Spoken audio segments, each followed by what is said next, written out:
Welcome to the Illuminated Path podcast. I'm your host, Liv, founder of Eno Wellness Collective.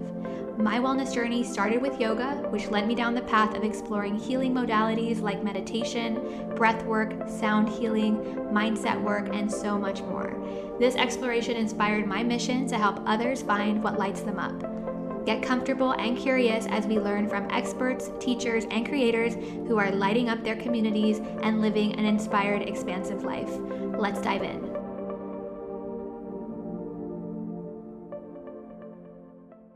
Welcome back to another episode of the Illuminated Path podcast. I'm your host, Liv, and I'm so excited to share this episode with you today. As you've been hearing through some of our previous episodes on this season, I really wanted to bring in people who I've learned from, who have been coaches and mentors and teachers to me over my time in this wellness space. And Natalie, who's our guest today, is definitely high on that list. So Amy was actually my first business coach a couple years ago. And so much of what we did together and worked on together, I still take into my life and my business and just how I approach my life today. So I'm excited to share her story. I'm excited to share everything that she's working on and just how she's supporting women these days. So Natalie is an author. She's a podcast host of a podcast called The Feminine Frequency, and she's a women's empowerment coach. She's been coaching for over a decade, and she specializes in really helping women to emerge as their most authentic, confident, and self-expressed versions of themselves. And her mission is to ignite women into their feminine power so that they can live a life of freedom, pleasure, fulfillment, and purpose. I love everything about what she does, and she's such a powerhouse. She's a community leader, and she creates these transformational spaces for women to create radical healing and deep soul connection. You can find her at retreats, workshops, events, and group coaching programs. She recently came out with a book. I will drop the link in the show notes. It's called The Feminine Way. And as I mentioned, she's the host of the Feminine Frequency podcast, which now has over 300 episodes reaching women around the globe. I can't wait to share this episode with you. It's definitely a topic that comes up a lot in my own coaching programs, how to really lean into the feminine energy, how to activate this, how to embody what they're looking to create and do and live in this world. And so I hope you enjoy this episode. Drop me a note to let me know what you think of it, and enjoy getting to know Natalie. Welcome to the podcast, Amy. Thank you. It's such an honor to be here, and it's so fun to see everything that you've created here with the podcast. And yeah, I love following your journey. It's one of my favorite parts about working with clients is to then see how the work ripples on after that. And you're just such a shining example of that. Someone who really walks your talk and really continues to go down the path of entrepreneurship and creating a positive impact in the lives of many, many people. So thanks for doing this. So we worked together back in, I believe it was 2021. So I hired Amy as my very first business coach, business mentor, and I have followed your journey, followed, everything that you've done, even post our coaching program together.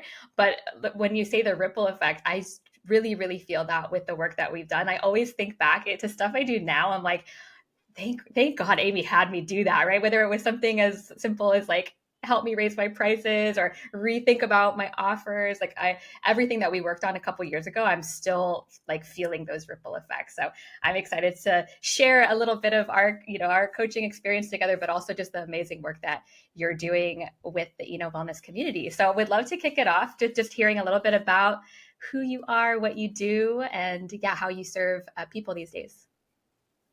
Yeah, I guess I'll start personally that, for over a decade, I've been really interested in personal development. And recently, this term of self mastery has come through, where it's how can I be the best version of myself for my own happiness, as well as to be in contribution to other people and to really be in a space where my relationships are thriving and where my business is thriving. And it's like, it all starts with kind of like that inner game of how am I taking care of my body? How am I aligning my energy? What's going on in my thoughts? So, yeah, a lot of the work that I do is supporting women who feel out of alignment with themselves, who feel burnt out, who feel like they're stuck in their head. They are, in that go, go, go mode all of the time, kind of like that hyper masculine mode. And I help them to reconnect with themselves on a soul level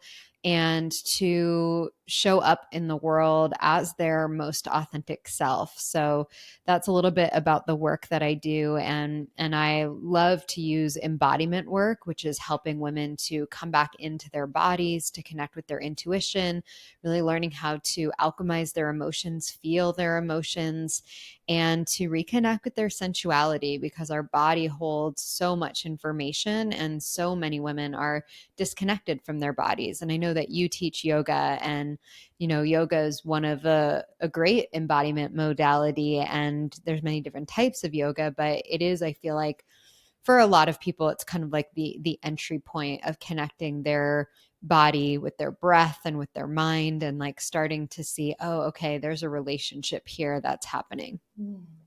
Yeah, I'm excited to dive into embodiment. I've taken some of your embodiment sessions, diving into feminine energy today.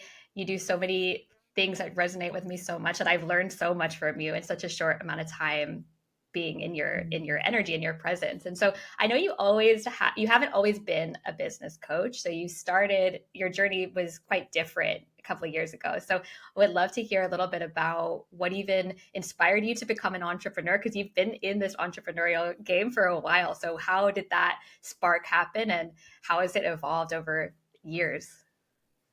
Yeah, it's evolved so much. And I think that's pretty natural, especially because we are always evolving. Entrepreneurs are humans. We're like on this evolutionary path. And so it would be weird if everything stayed the same. But, for people who have been following my work, I've been an entrepreneur for 11 years, and my journey has evolved a lot over those years. I started in the realm of nutrition and holistic health coaching, really following like my own health journey of struggling with digestive issues and autoimmune condition, and being like, I really want to teach this and I want to help people to feel nourished and vital. And then it transitioned into eating psychology coaching and really looking more at the emotional components of why people make certain food choices and why they don't love their bodies and why they tend to overeat, and kind of starting to get into the realm of that psychology and that mental emotional component. And then the deeper that I went down that path, I was working with a lot of women, and I was seeing that underneath a lot of that was a lack of confidence and like not believing in themselves. And so went down that, really looking at deeper mindset and subconscious work around supporting women to increase their self-worth, their self-love, their self-trust, and to really feel confident in their bodies and also confident in their gifts and their abilities. And as I was doing that work with clients, it naturally started to evolve into, as women started to feel more confident and they started to feel better within themselves and their bodies, they wanted to make a positive impact in the world. They wanted to have this, share their soul gifts, share their wisdom with others too. And that's really where I would say like the spiritual business coaching kind of came in. And the more that I've dug deeper with my clients over the years, I've come to this place of like, for me, it's not so much about the business strategy, even though I'm really good at that and I've taught it for a long time. It's really about helping women to be fully expressed as their authentic selves, whether that's in their business or in their relationship or in their friendships, like in their everyday life. It's like living in alignment with who you really are. And I teach a lot about this, where it's like so many women wear this kind of good girl persona where we're constantly people pleasing or we're stuck in perfectionism and we're putting everyone else before ourselves. And before we know it, we wake up and we're like, wait, who am I? And like, what life did I create? And like, is this even making me happy? Is this even really what I want? And I have, my own personal journey with mental health issues and really struggling with depression and anxiety. And that's really what a lot of women come to me. They're like, okay, something's out of alignment, something's off. Like I need help coming back home to myself and really being able to experience more confidence, more joy, more freedom. So that's really the realm that I'm playing in now. And it continues to evolve. Yeah. I remember when I first found you and we, had our call together, something that still sticks out to me to this day is how you talked about what you do is really that mix of the practical and the magical. The practical being, yeah, that the business side, we looked at like the specifics, we looked at my landing page, things like that. But then the piece that for me was the biggest shift was kind of that magical spirituality mindset work. And I remember us doing, work around inner child. And at that time you were doing a course on like boundaries and people pleasing and being magnetic, right? All of those words and concepts really resonated so deeply with me, especially the work around like boundaries and people pleasing. Because even I had not even owned the fact that I was a people pleaser at that time. I remember when I was like, oh, that's what I'm doing. Like it had such a huge impact. Because no one wants to say, oh, yeah, I'm a people pleaser, right? But once we had that, kind of breakthrough in our coaching, I was like, wow, that shows up in my business, that shows up in my life. Like such a big shift to just bring awareness to. So I Mm-hmm. know that you mentioned 11 years in the entrepreneurial world, which I'm sure there's been, like you said, evolutions of what you do, not only in coaching, but just personal. So as you were building your business, what were some of the shifts that were happening kind of on the outside world in your personal life that were directly impacting the programs and, the offerings that you were putting out? Mm-hmm. Oh, I've been on quite the spiritual journey and yeah, I think there's so much, but there's been many points where I've had these check-in points where I've gotten to look at, okay, is there anything right now that's not working for me? Is there anything that's out of alignment? And if there is, am I willing to release that? Am I willing to let that go? Whether that is an identity, like a part of how I've been showing up in my life, in my business. Maybe it's an actual program that I've created in my business that needs to go. Maybe it's certain relationships, friendships, people who are not, feeling so supportive. Like there's so much of that letting go what's not in alignment to allow what's meant to come through to come through. And that can be really scary for people because that's like the ultimate surrender of like, am I willing to listen to my inner knowing and am I willing to let go of what's not serving me to create space for that rebirth process, for that evolution. And so I've had a lot of rebirths in my business and in my life. Early on in my business, I had been running my nutrition business for about 4 years and I was married at that time. And I would say that my life looked really picture perfect on the outside. I got married in my mid 20s and we bought a house together and I was running my own business and it looked really great on the outside, but inside I was really struggling.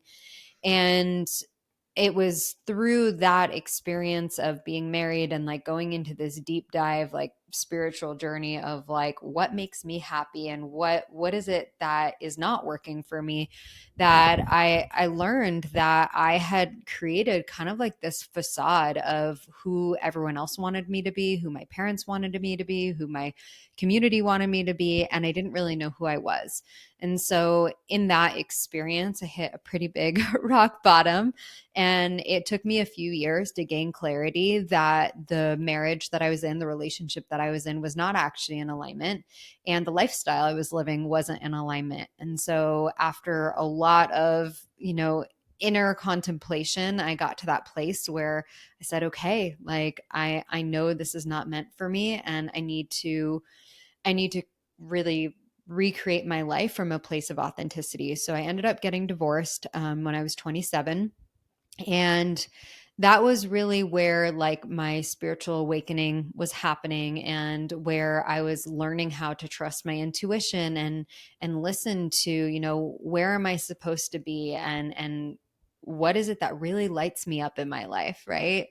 So that was a big evolution. That was one of my big identity shifts. And throughout that journey, I was really starting to see where I was operating very much in my masculine energy. I was operating in my masculine energy when it came to my workouts, when it came to my nutrition, when it came to my business, my relationships. And I was just like always in that productivity mode, that go mode, that overthinking, overanalyzing. And eventually that caught up to me and it was unsustainable. So I hit a point of burnout in my business and I had to really take a step back and take a look at, okay, where am I not creating that balance in my life where I'm taking care of myself and where I'm honoring more of that feminine energy, that nourishment and the creativity and the mysticism, like the mystical aspects, the magic in life.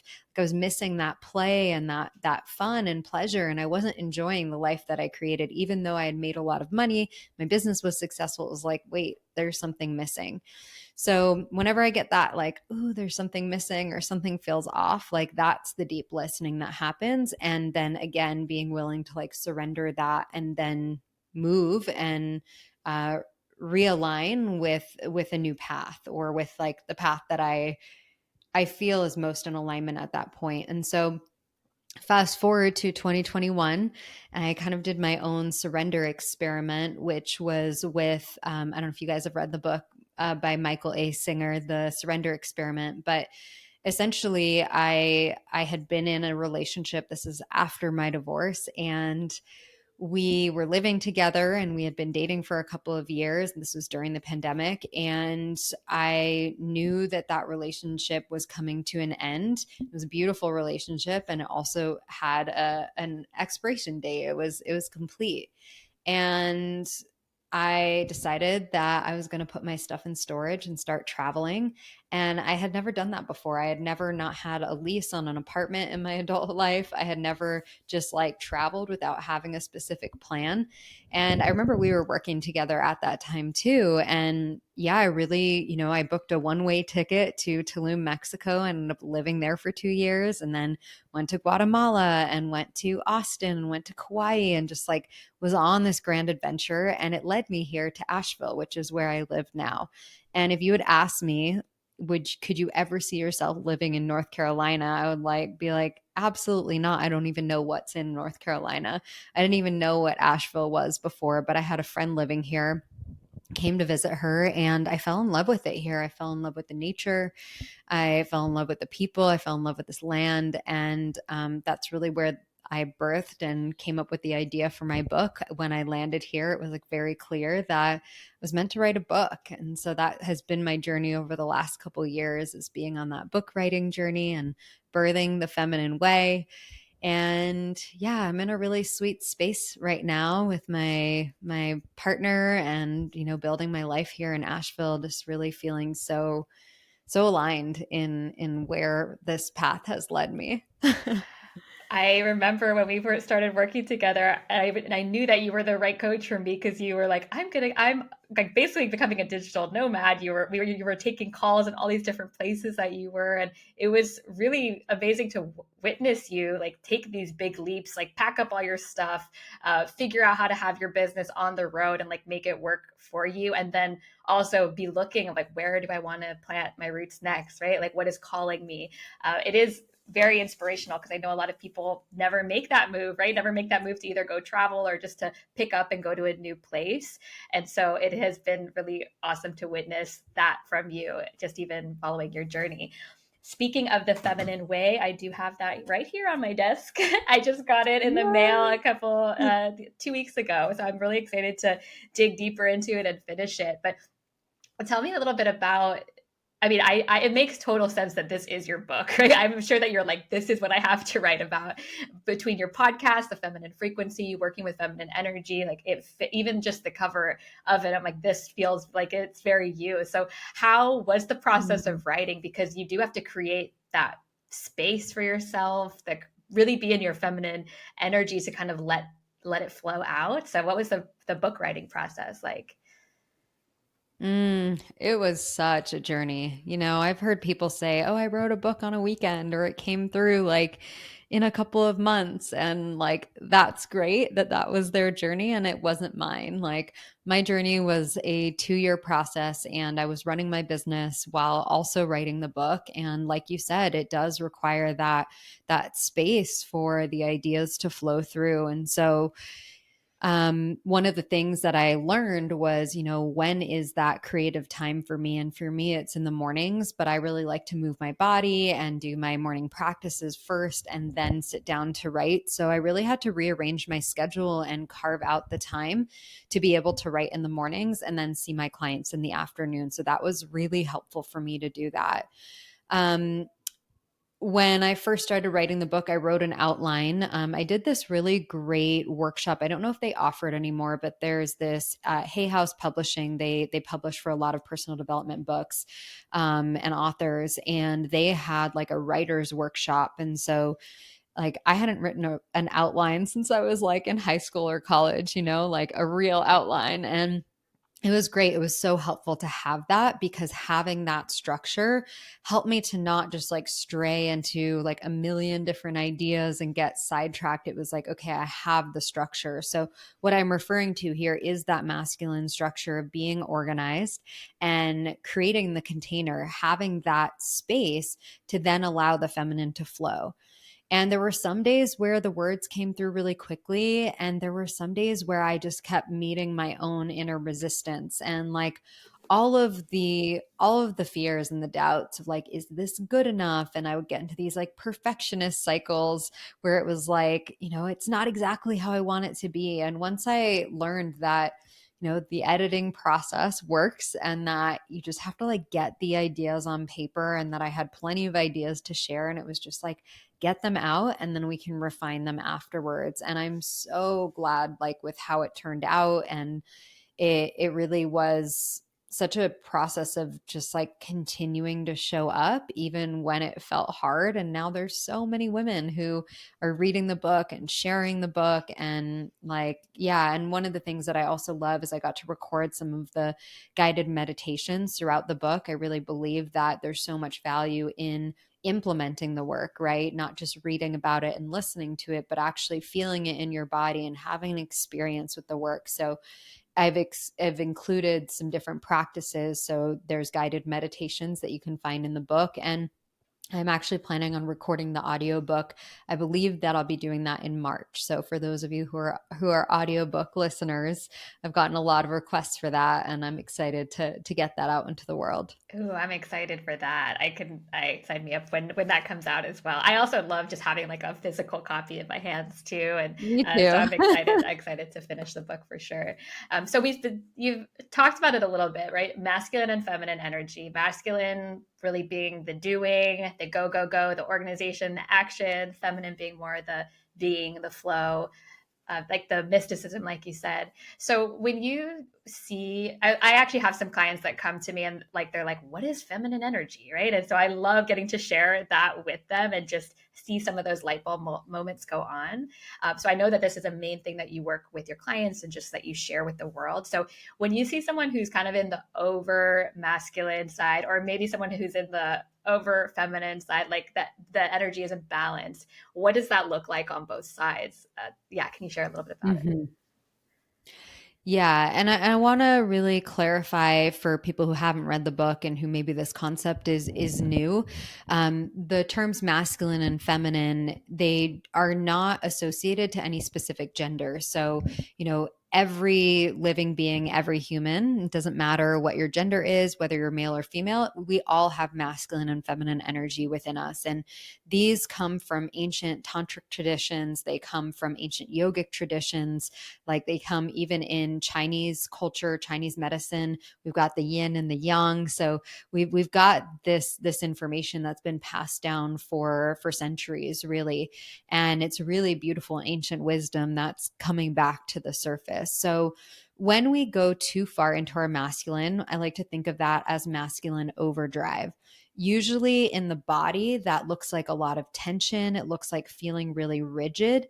And it is kind of more that kind of uptight, stressed out, overwhelmed, anxious energy. that so many women feel, and also very depleted, right? Like you're on that empty gas tank, but you keep trying to keep going and keep showing up for other people and keep pushing yourself harder. And you get to that place eventually where the body's like, actually, we can't keep doing that anymore, right? So that's the overdrive.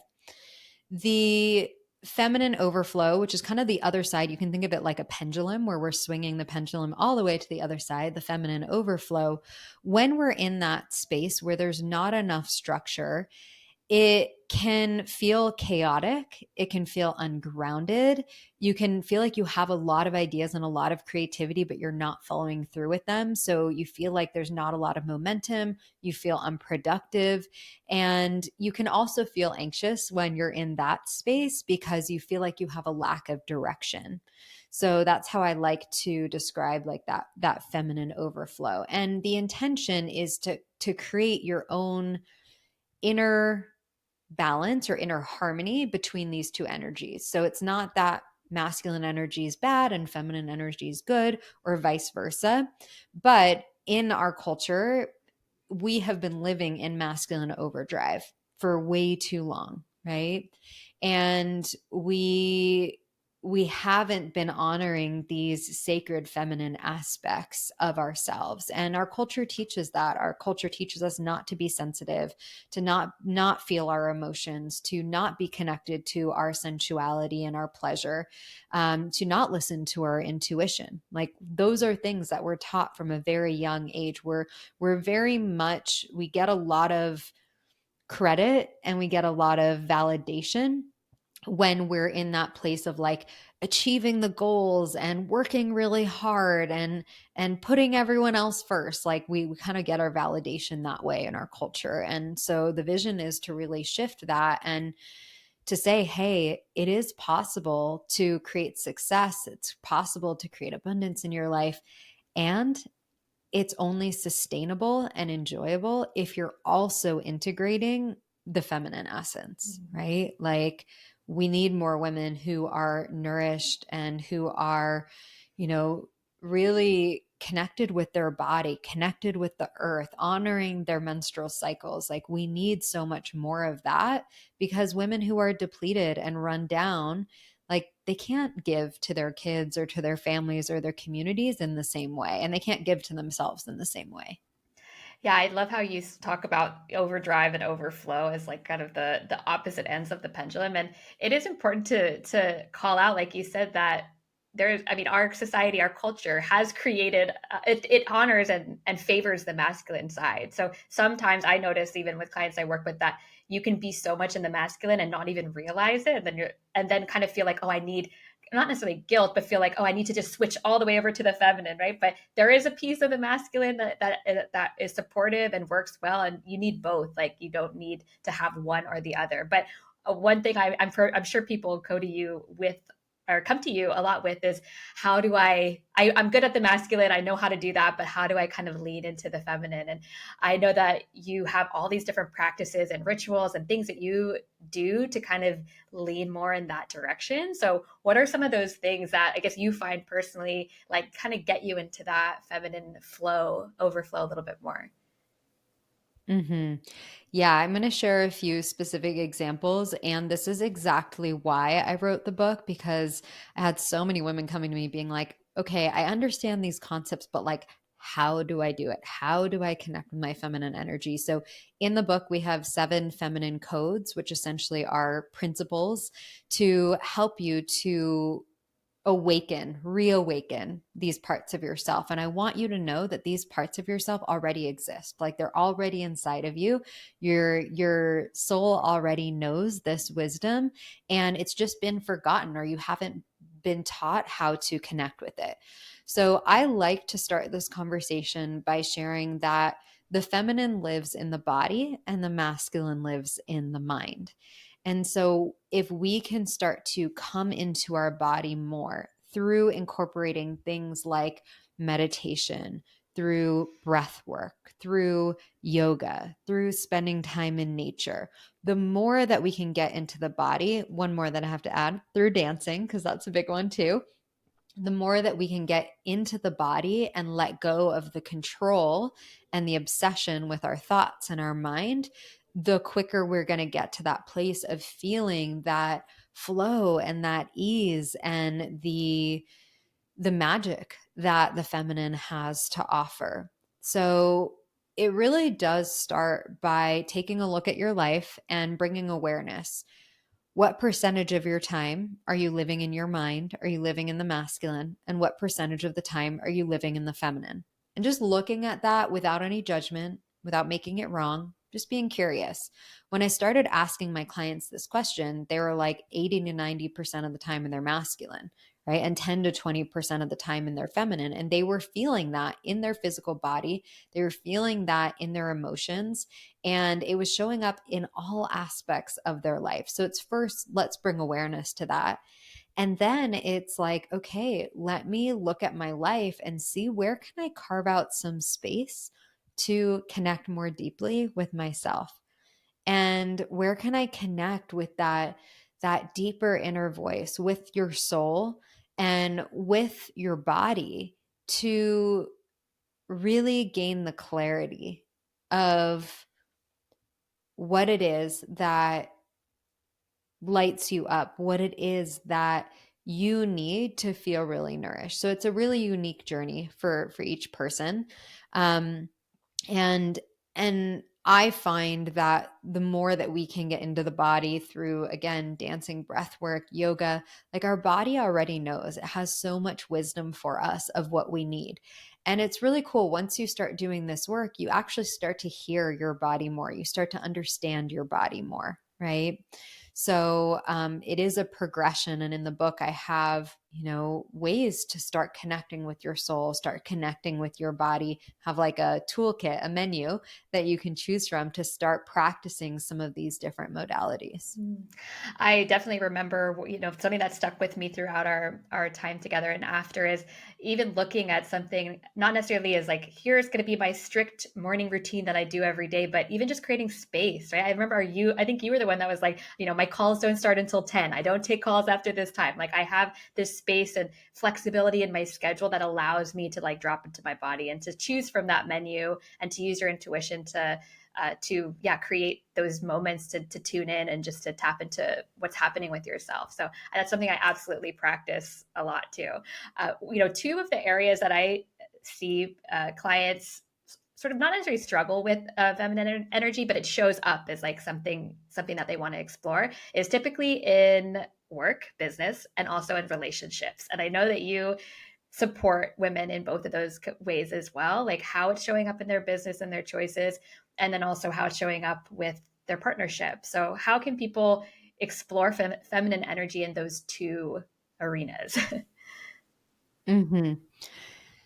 Yeah, such a great question. And it really does start with having a daily practice. And for some people, it is possible to start their day at 10, and for some people it's not, right? So really making it your own. It could be 10 to 15 minutes after you drop your kids at school, or it could be 10 to 15 minutes on your lunch break. Like it is really about figuring out what's going to work for you. But when we have that time to explore our inner landscape and we get to know ourselves more, and we start to get more sensitive to what our body and what our emotions are needing, then we can be able to identify throughout the day when we're going too far into our masculine energy, and similarly in our relationships when we're also in that kind of masculine overdrive. So I'll start with the business aspect first. The feminine loves spaciousness. And if you are scheduling your calendar back to back to back, you're not scheduling in any breaks, and you're just going from meeting to meeting to meeting, you're not going to hear the cues of your body. You're not going to know what you need, right? You're not going to be able to hear what emotions are coming up, what cues, like your hunger cues. You can't listen to your body when you're doing that. So it first starts by, okay, let me look at my calendar and let me see, is there anything that needs to shift here? Are there any boundaries that I get to have around my work schedule, like start time, end time, time in between clients, how many clients or how many meetings you're taking a day? I'm working with a woman right now who is in the financial sector, and we've been really honing in on this because she has her assistant who schedules stuff on her calendar. And so she had to teach her assistant, like, hey, no more than 3 back-to-back meetings, like, and I need a lunch break, and being really specific about how she was navigating her calendar. And then the other thing is, you know, as an entrepreneur, or like most careers, require some aspect of creativity. And if we're constantly in meetings or we're constantly in doing mode, we're not going to have space for that. So even putting in your calendar like a creative block can be really helpful. That way, like you have designated time where you have some more space to work on certain projects that you're working on, right? So I like to use the masculine tool of organization, which many people are really good at, to create space for the feminine. And then especially at the end of the day, this applies both for business and for your relationship, having that transition time before you transition into your evening, right? Because if we just take our masculine energy from our work and then we just bring that into our home life, like it doesn't work very well. So maybe that looks like going for a walk. Maybe that looks like putting on some music in your car and decompressing. Maybe it looks like dancing to a few songs, moving your body, taking a bath. Like, what do you need to do to shift out of work mode and come back into like who you are outside of work, right? Like, we're not meant to be just working robots. Like, that's not our only identity. That's not our only role. So that's kind of like the business side. And then, the feminine, when it comes to relationship, is about being open to receive, showing up with an open heart, and showing up with vulnerability, right? And I know that that can be so sensitive for a lot of women, and we can wear so many masks and hold so much protection over our heart. But really, like, this is about coming into your heart and being in that place of receptivity. And we can't do that when we're in our checklist, our to-do list mode. Like, it's really about breathing and feeling your heart space and opening your heart space. And if something's coming up in your relationship, instead of trying to control your partner, it's about dropping in and being like, oh, I noticed that I feel really sad when you say that you're going to show up at a certain time and then you don't show up, like that really hurts my feelings. And being able to share from that heart centered and that vulnerable place allows for much deeper intimacy in relationships. And the last piece that I'll share with, relationships, in the book, I have a chapter called Prioritizing Pleasure. And it's really about learning how to connect to your own pleasure, your own sensuality, which I know a lot of women have, fear around when it comes to their body image, or, even self pleasure practices. And what I like to share is the more that you know your body and the more that you feel comfortable in your body, the deeper the intimacy that you can have in your relationship. So that's another aspect that we really focus on when we talk about connecting to your feminine energy, is reconnecting to your pleasure and reconnecting to that primal part of you that we all have, but so many of us have shame around because we've been conditioned by religion and society to be like good girls, and to look a certain way and to behave a certain way. And so many women can carry shame around that. So really working through that shame to be able to experience more pleasure and intimacy in your relationship. Yeah, I remember when I did a couple embodiment sessions with you, and how you kind of took us through the different feminine archetypes, like from the good girl into, just the whole experience of really getting into your body. I grew up dancing, so, and I, teach yoga now. So I've always had some sort of connection to the body, but I had never experienced anything like your embodiment session. I was like, whoa, this is like combining mindset and movement, and it was so beautiful. And I would love to take another one soon. But could you share a little bit about your embodiment journey and like what you take people through in that specific type of practice? Yeah, embodiment work is so powerful. When I started to incorporate it into my life and then into my business, like I just saw so much transformation happen. And a lot of personal development work, people focus on mindset and your thoughts and really working from that lens, which I think is really important. But again, our body has so much wisdom. And so many women are so disconnected from their bodies. So, embodiment, for those of you who are new to this term, there's so many different definitions of it, but in the simplest terms, it's being in your body, feeling the sensations in your body. Another definition of embodiment is being your authentic self. So, living in alignment with who you are and walking your talk, right? So, who you are on the inside is aligned with who you're being on the outside. And a lot of people find that there's a disconnect between those two. I've found that embodiment work is the most powerful tool to help to build women's self confidence, to heal body image issues, and to help women to feel more expressed in their emotions. And what happens is when we go through these different embodiment practices, we're using somatic tools where we're using shaking, we're using stomping, we're using sound, we're using movement to move energy in the body. And we all store a lot of trauma. We store limiting beliefs, we store shame, we store emotions in our bodies. And through feminine embodiment work, we can use these practices to move that energy, to release that energy. And then when we do that, we create space for peace, for joy, for confidence, and to really step into a new version of yourself. So sometimes it's hard for people to like really grasp what embodiment is without trying it, but that's kind of an overview. And in the style of embodiment that I teach, we also weave in, like you said, these different feminine archetypes. We weave in the seductress, we weave in the wild woman, we weave in the inner child and the maiden, we weave in the mystic. Like there's these different archetypes that we weave in so that you can tap into different aspects of yourself that have been suppressed or that maybe you've just never connected to in this lifetime. And the word that comes to mind is like liberation, and a lot of my clients describe it as a journey of coming home to self, coming home to who you really are without the roles that you've been playing, without, trying to be who everyone else wants you to be, but like really coming home to your soul essence. And it's a really beautiful journey. Yeah, I think of like full moon energy of just like releasing, shedding, like letting go. It and there is it's a lot of people who might be on their healing journey, whatever that looks like.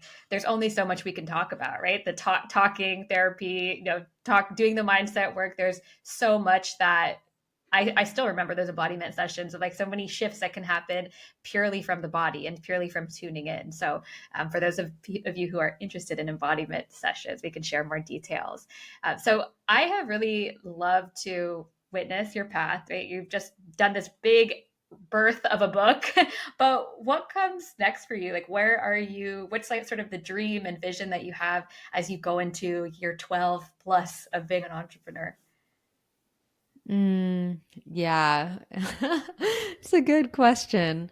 I'm really focused on keeping things simple right now. And my vision is to focus on the multidimensional women mentorship, which is my signature group coaching program that I guide women through. We go through 13 weeks together of mindset and embodiment work. And I'm really passionate about bringing women together in community. So my vision is to continue doing that through the group coaching and the mentorship, and also to do in person retreats. So that's kind of like the next phase of getting curious about where I want to host my next retreat. And yeah, the embodiment work online is powerful. Like people have amazing breakthroughs every session that we do. And there's something really cool about being in person. So that's coming up. And yeah, I think it just comes back to that deep listening. Like I don't know exactly where I'm going to be guided or what's next. It's really about being in the present and yes, having a vision, yes, knowing the bigger picture, speaking more and sharing my book and growing my podcast and all of that. But it is about that, like, deep listening and continuing to honor what's true for me. And we were talking before we got on the call about honoring the seasons. Living in Asheville now, it's the first time for a long time in my life where I've lived somewhere that has seasons. And so right now it's winter and feels really wintry. Like the energy just feels more inwards in a way. And I think the more that I'm aligning with the cyclical nature around me and inside of me, it really does guide me to focus on different things at different times of the year. So yeah, I feel like there's lots of things, seeds that have been planted and that, come spring are going to come to fruition. But that's my focus right now. I love it. Yeah, definitely the listening and remembrance. I feel like I'm in a similar season of simplifying and just a good reminder that, yeah, there's not always seasons of doing, expanding. There's also the seasons of going inwards and like having that winter time. So, two last little questions for you. The first one I know that came to mind as you were just speaking was I feel like you do such an amazing job at bringing together amazing women. I've sat in on so many of your virtual workshops and courses and all of that. And whenever I come on, even if I'm just sitting in on the replay, I'm like, wow, she brings together incredible humans and powerful, empowering women. And because there is that, you have that magnetism, right? People are attracted to your energy.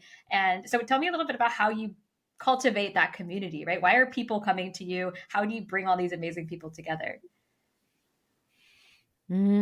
Such a good question. I think it really is a reflection of my embodiment, and what I mean by that is like the journey that I've personally been on with sisterhood, because it wasn't always like that for me. Growing up, it was easier for me to get along with men or with boys at the time, I guess. And I had a hard time in my female relationships. I was never in a sorority. I never had like a big group of girlfriends. And I had like individual friends, but I just struggled. Like I really struggled with my relationships with women. And I know the more that I have opened up and been more vulnerable and been more authentic, like that's where the magnetism comes in. And that's where women feel really safe in my presence, because I know what it's like to feel like I don't fit in. And I know what, the self-judgment and the fear that comes up with being seen and being vulnerable, like that stuff's real.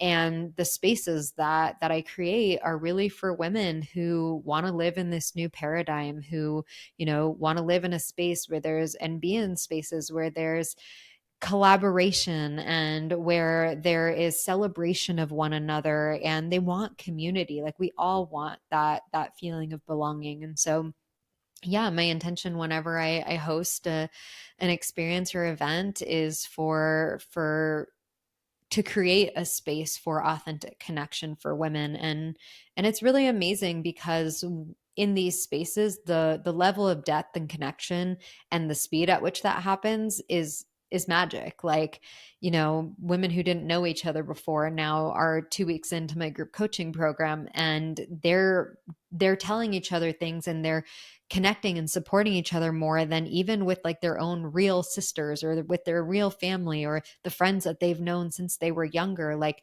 there's that space that we create for authenticity and for acceptance that I think really helps women to open up and to learn a new way of relating with other women. Absolutely. You're giving them like a big permission slip of like, here you go. This is the space to do to be your most authentic, Mhm. true self. So I so appreciate you creating and continuing to create these spaces because it's so important, even virtually, right? I'm in Guam here in North Carolina. Like there's still that connection that can be created from across the world. So, okay, final question for you. I'm closing all our conversations with. Would love to hear what is lighting you up these days. Hmm.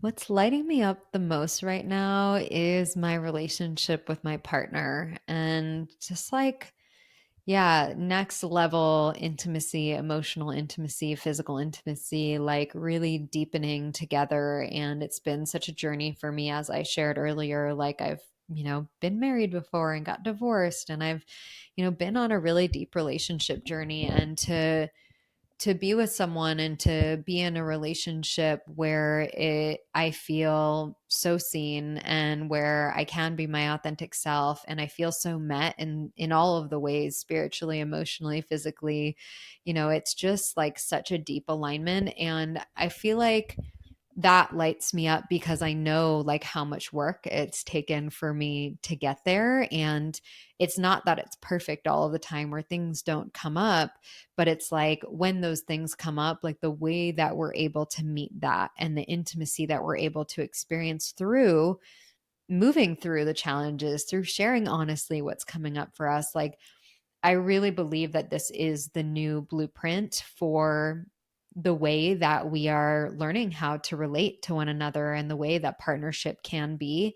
And I feel really honored to be experiencing that with my partner. And yeah, really grateful for my younger self to who like really listened and like knew that this ultimately was possible. And if it's possible for me, I know it's possible for other women. So I'm actually in a place of curiosity today. I had a little creative spark about creating a course for women to experience more emotional and physical intimacy in their love life. So that's something that is percolating, and we'll see where that takes us. But I know so many women in my world are wanting and craving that intimacy, and I want them to know that it's possible. Yes, and you're so deserving of that amazing, beautiful love that you've manifested. I'm so happy for you. Well, I want to thank you first off for being on the podcast. I listen and binge your podcast all the time, so it's amazing to have you sit in the guest seat and to be able to share your work with the Wellness community, who